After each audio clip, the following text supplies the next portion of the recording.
De Frente. Muy buenas noches, bienvenidos a una nueva emisión de Frente, donde periodistas del grupo de Mega Noticias intentamos analizar aquellas realidades que aquejan y que afectan la vida de nuestro país, que impactan. En esta ocasión, con el tema de lo que está ocurriendo en el sureste del país a raíz del terremoto. Le doy la bienvenida a mi compañera de fórmula, a Mitzi Cordero, responsable de noticieros en Veracruz. Mitzi, muy buenas noches, te saludo. ¿Qué tal, Víctor? Muy buenas noches al auditorio. Es un placer estar aquí con ustedes. Sobre la dinámica de este programa, yo le haré 5 cuestionamientos a Mitzi que juntos trataremos de analizar y de responder. No necesariamente tenemos que estar de acuerdo. 5 cuestionamientos que tienen que ver con esta problemática, que tienen que ver desde qué se ha hecho en materia de trabajo gubernamental, cuál es el papel de la sociedad, como también el factor de la pobreza, como también de la efectividad de los programas de alarma y los programas asistenciales. Son algunos de los temas que estaremos tratando en esta ocasión. Como usted sabe, la noche del jueves 7, un sismo de dimensiones realmente importantes se dejó sentir en el país, afectando estados como Tabasco, Oaxaca y Chiapas, pero particularmente Oaxaca y Chiapas han sido estados particularmente golpeados, en donde hay por lo menos en este momento más de 2.300.000 damnificados. Y esto me lleva a la primera pregunta, Mitzi. ¿Qué capacidad de reacción tenemos como gobierno y como sociedad? ¿Cuál es tu impresión? Mi impresión es que seguimos sin aprender de la historia, Víctor. ¿Y por qué? Porque pasado del terremoto del 85, este terremoto que sacudió no solamente el centro del país, sino otros estados de la República Mexicana y que marcó un parteaguas del antes y del después de ese precisamente sismo del 85, bueno, pues simplemente no aprendemos de lo que ocurrió, no aprendemos de que debemos de acatar ciertas recomendaciones y reglas que a partir de ese momento se empezaron a aplicar. Yo te podría mencionar, por ejemplo, la ley para la construcción de viviendas que se modificó a partir de entonces, bueno, se modificó 1 o 2 años después de lo ocurrido esto, la creación del Sistema Nacional de Protección Civil que se creó 1 año después del terremoto del 85 y bueno, un sinfín de otras alertas que ya no tienen que ver con sismo, pero que tienen que ver con fenómenos climatológicos. Se crearon, se empezaron a aplicar, se aplican a este momento, ha habido modificaciones, ha habido una profesionalización también de distintas áreas, creación de direcciones, de áreas que tienen que ver con este tipo. Sin embargo, ¿qué pasa cuando lo llevas a la práctica? ¿Qué pasa cuando te ocurre un fenómeno como el pasado 7 de septiembre? Hay una inoperancia por parte de las autoridades y una sociedad que a pesar de estar o tener mucha información, Mitzi, no acude a hacerlo. Que no acude. Bien, pero sin embargo sí creo, difiero de ti en este sentido. Creo que a partir del 85 sí se lograron integrar nuevos esquemas de seguridad. Uno, los sistemas de protección civil que se han ido puliendo a lo largo del tiempo, tal vez no como uno lo quiera, pero se han desarrollado y se han perfeccionado al grado tal de que nos han permitido prever tragedias mayores.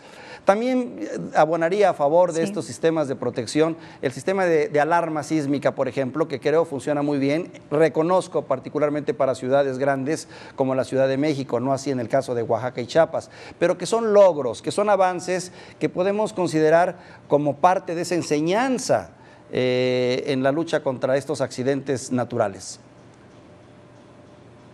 Sí, como dices, a lo mejor funciona en ciudades como Ciudad de México, un ejemplo, que fue precisamente la más afectada en el 85, donde se vieron muchas modificaciones y que además se acataron, no te doy la certeza de que al 100%, pero que se acataron en un gran porcentaje comparado con otros estados de alta marginación, como lo es Oaxaca y Chiapas, y que en estos momentos el tema de la alerta sísmica, pues simplemente no fue ni instaladas las bocinas, ni las alertas en los lugares realmente estratégicos. ¿De quién dependía instalarlos o de quién fue el abusado para ponerlos solamente en el Valle de Oaxaca, por ejemplo, el estado más afectado por este sismo? Bien.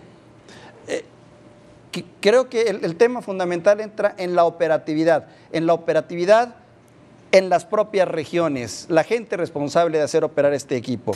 Y esto nos lleva de manera inevitable a otro cuestionamiento.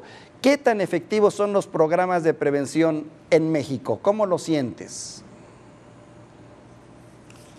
Como que hay un fenómeno más allá de los naturales, previsibles o no, de cleptocracia en México, dentro de nuestros mismos funcionarios. Ah, caray.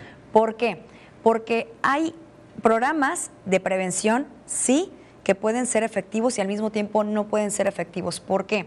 25 años después de lo ocurrido del terremoto del 85 fue que se adquirió en los últimos ya tiempos de Felipe Calderón estas alertas y bocinas sísmicas para instalar en estados de alta incidencia sísmica. Sin embargo, bueno, Víctor, actualmente lo sabemos a través de un reportaje que unas no saben dónde están, otras están simplemente vendiéndose a través de Mercado Libre, otras están, dicen ellos, guardados en sus cajas dentro de las bodegas, y las otras pues están instaladas en lugares donde no debieron de haberse instalado todas. Hay un edificio, por ejemplo, en la Ciudad de México que tiene 46 alarmas sísmicas, donde, bueno, dices, oye, pues se pudieron haber instalado por lo menos la mitad en otros puntos que pudieran estar sirviendo. A eso me refiero. Sí, los programas de prevención pueden ser eficientes si se aplicaran de manera adecuada. O sea, hay una alerta, yo te pongo el ejemplo de Veracruz, porque estamos acá en Veracruz, que es ejemplo nacional con fenómenos hidrometeorológicos. Hay una alerta gris que no lo tiene nadie más, que es para deslaves y derrumbes cuando después de que ha llovido muchísimo. Bien. Sin embargo, coincido contigo en que a partir del 85 se empezaron a marcar normas más estrictas en materia de construcción y en materia también de protección civil. Pero también hay que ser honestos. Mira, yo no estoy de acuerdo con lo que han dicho algunos funcionarios, que se puso a prueba y que salió exitoso todo este gran proyecto de protección. Porque estas nuevas medidas en materia de protección pues realmente no se han puesto a prueba. El sismo que ahora tuvimos no fue el sismo con las características del 85, que fue trepidatorio y oscilatorio. ¿Hasta dónde realmente los nuevos edificios sí mantienen estas dinámicas de protección? No lo sé, tengo mis dudas. Como también, como bien dices tú, el manejo de los recursos que están destinados para llegar a los afectados.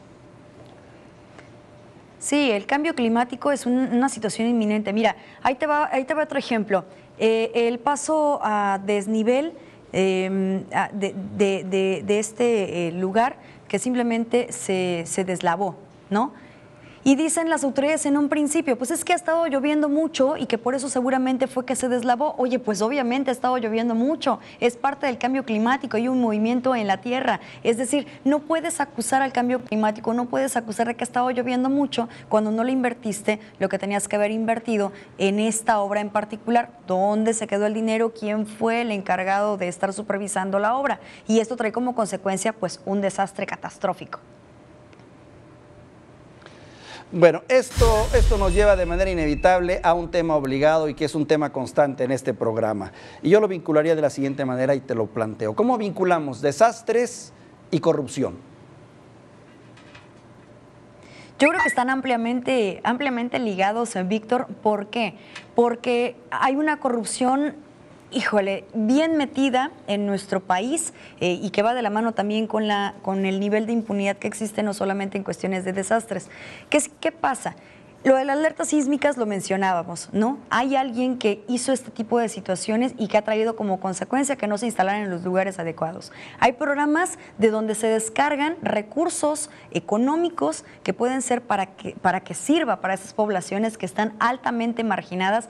Chiapas y Oaxaca son unos estados altamente marginados y que no sabemos, ni tú ni yo, sabemos si efectivamente llegan a estos recursos como tienen que llegar cuando se declara, válgase la redundancia, la declaratoria de emergencia o la declaratoria de desastre. Yo te diría que yo hago una analogía de cuando vienen desastres naturales, de cuando viene algún fenómeno meteorológico, que los políticos dicen, vienen unos desastres naturales y son como unas mosquitas que se agarran de las manos y se preparan. De ahí vamos a jalar recursos, de ahí vamos a aplicarlos para nuestros bolsillos y no para la gente que realmente lo necesita.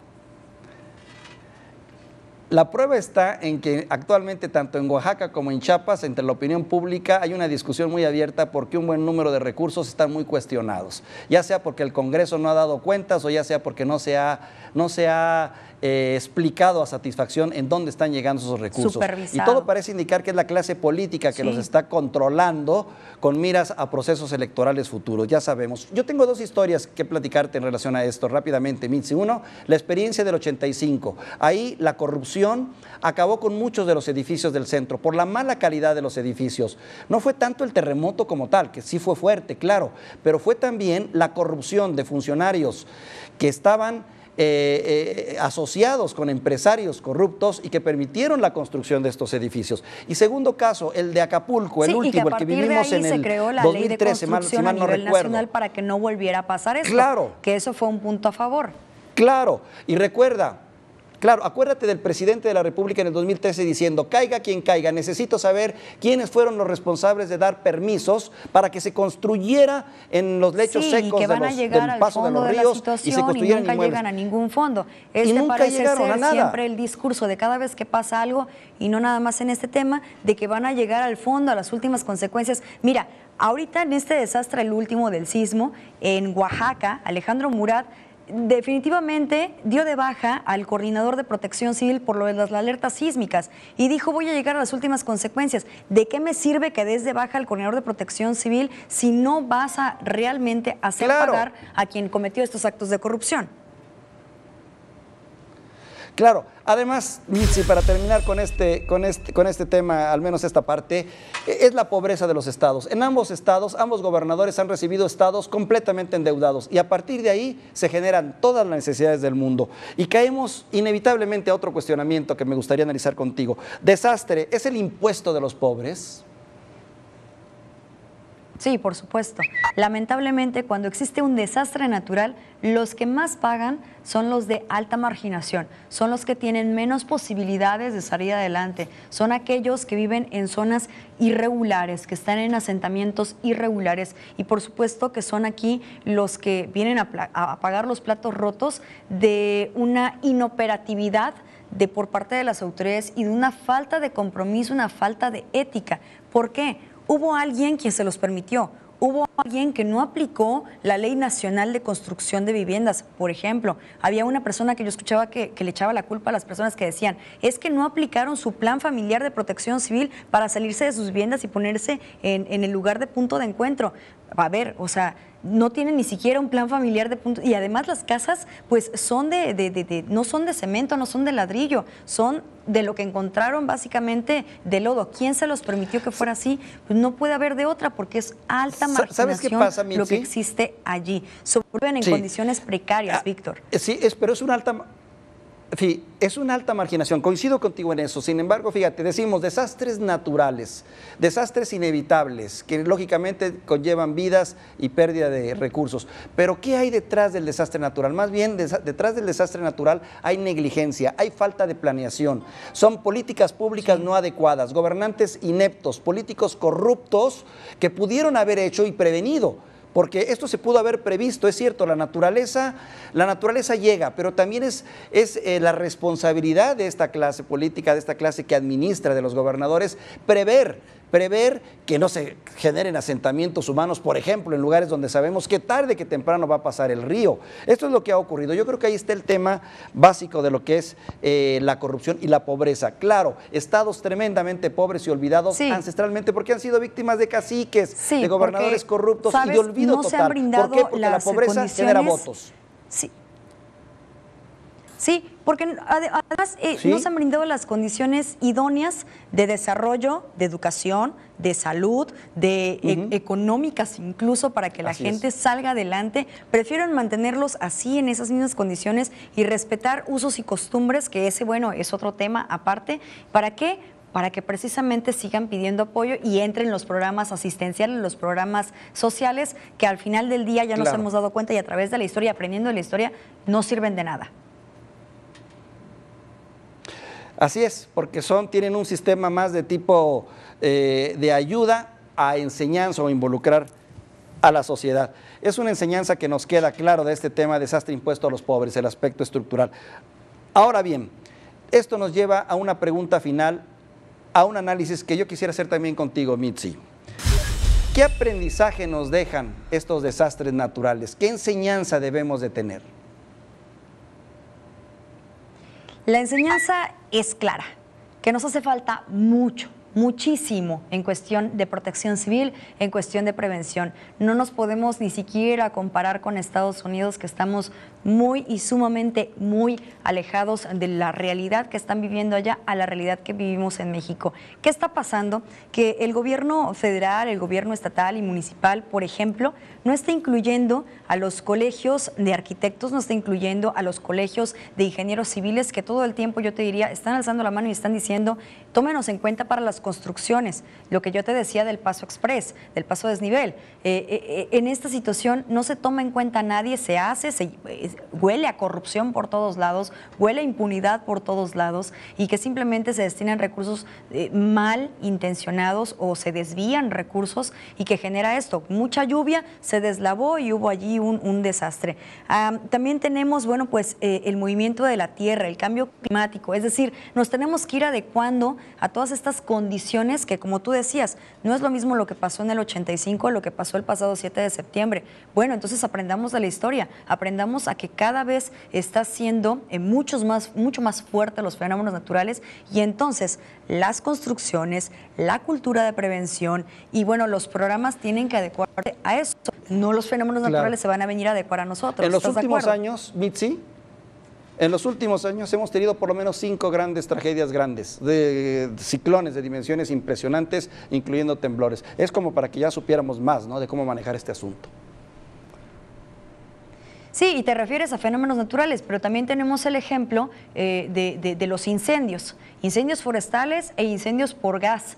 Acaba de ocurrir algo en Veracruz, donde una tortillería se incendió. ¿Y qué pasó? Que en el caso de la gente que denunciaba, decía, es que yo lo había denunciado a la gasera y simplemente no nos habían hecho caso. Y Bomberos dice, yo le dije a la gasera que cambiara el tanque, pero simplemente no me hicieron caso. ¿Fue omisión entonces por parte de las autoridades o qué fue? Nos hace falta mucho aplicar las cosas como tienen que aplicarse, o seguirá entonces habiendo víctimas y más víctimas en nuestro México. Me queda muy claro y te agradezco, Mitzi, todos estos comentarios. Podríamos decir, a manera de conclusión, que se han diseñado nuevos programas que pudieran parecer efectivos, al menos en papel, de protección civil, como también sistemas técnicos como la alarma de sonidos y otros, pero que a la hora de la implementación, cuando se llega a aterrizar, principalmente en estos estados marginados, vivimos una situación de falta de operatividad, resultado de la corrupción, resultado de la impericia, entre otros temas, sin contar también el aspecto político y la raja política que de esto quiere ser, pues, la clase dominante, que luego es la que quiere controlar y ganar elecciones con esto. Gracias, Mitzi, muchas gracias por estos comentarios, te lo agradezco mucho.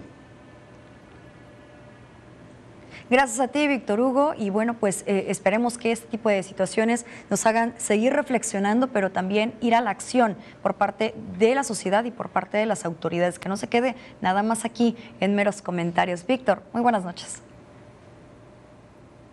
Buenas noches, Mitzi, y yo le agradezco a usted que nos haya acompañado en este análisis de lo que está ocurriendo en esta ocasión en el sureste del país. Esto es De Frente, soy Víctor Hugo Hernández, hasta la próxima.